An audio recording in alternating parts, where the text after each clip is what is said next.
controversy following the sentencing of a former HPD officer convicted of civil rights violations. The victim was arrested after taking the stand, while his attacker was allowed to bypass a security checkpoint. Some are calling it preferential treatment. Jordan Topinio had warrants out for violating probation when he testified in federal court Friday against Vince Morre, the Honolulu police officer who was caught on tape punching, kicking, and throwing a chair at his head. But within 5 minutes of Topinio being on the stand, he was the one arrested.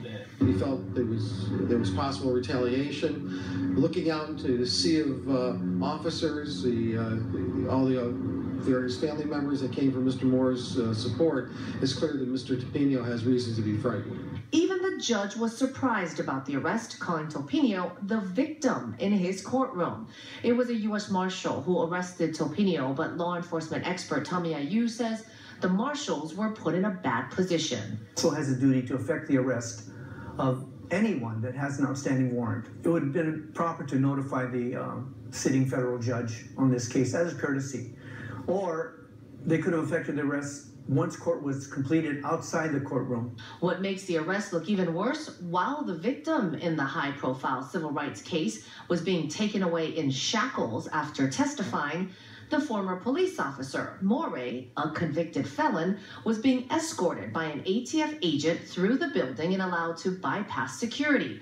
Morre and his wife were taken to the law enforcement-only basement to avoid media attention. Because I was a former police officer, I'm still subject to special treatment.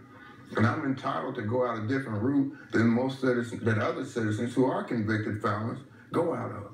Morre will surrender after the holidays on January 5th to begin serving his 30-month sentence. Topinio remains in jail for the warrants.